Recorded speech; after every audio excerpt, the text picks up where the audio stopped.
Tervist, minu nimi on Heiki Mägi ja olen fitlab.ee peatreener. Mul on väga hea meel öelda, et me oleme alustanud Tere piimatööstusega sellist laiapõhjalist ja ulatuslikku koostööd ning oleme päris paljudele Tere toodetele pannud peale fitlab.ee logod. Ja selle kõige tähistamiseks me teeme täna ühe väga ägeda smuuti, nii et kihilise mango vaarika smuuti. Ja kasutame seal päris palju Tere tooteid ja osad on neist sellised tuntumad, nagu näiteks keefir, klassikaline kodujuust, aga on ka natuke võõramaisemaid chiaseemned, kookospiima, meil on mangot ma soovitan sul kindlasti osta värsket ja meil on vaja vaarikaid, võivad olla väga vabalt külmutatud ning mett. Meil on smuutis 3 kihti ja esimese kihi jaoks on meil vaja kõigepealt Tere keefiri, Tere kodujuustu vaarikaid ning tilk mett.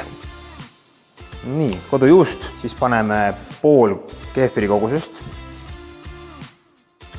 Vaarikad. Natukene mett. Vesi teeb natukene selle asja magusamaks ja pärast sobib see smuuti väga edukalt ka lastele söömiseks, joomiseks. Ja nüüd jääbki ainult kogu segu kokku saumikserdada. Võid kasutada ka tegelikult blenderit, kuidas sul endal mugavam on.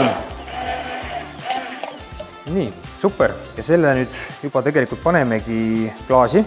Nii et ma valan ettevaatlikult selle siia põhja. Nii, ajan ta siledamaks ja see läheb nüüd sügavkülma seni kauaks, kui me valmistame teisi kihte. Ja nüüd lähevad asjad põnevamaks, sellepärast et me hakkame kasutama toorained, võib-olla millest mõned teist pole varem midagi kuulnud. Üks on chiaseemned.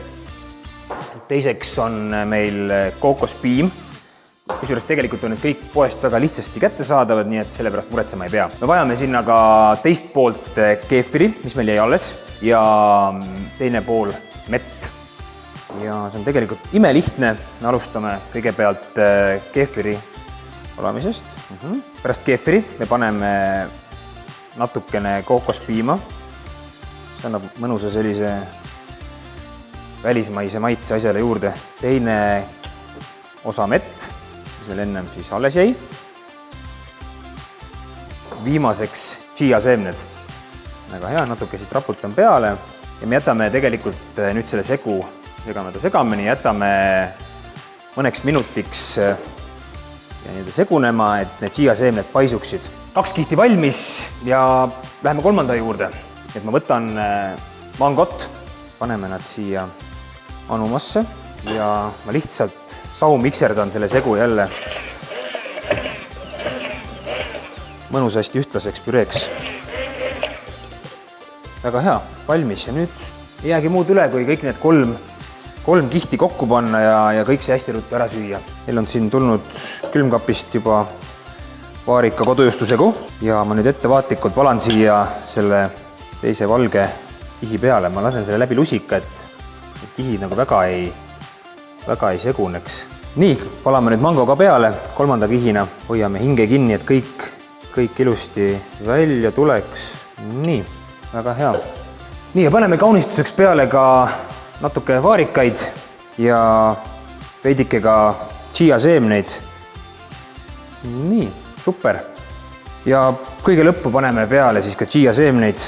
Annab veidike veel värvi juurde. Nii et väga hea, super. Ja kihiline vaarika mango smuuti ongi valmis, nii et soovin kõigile head isu ja proovige kindlasti järgi.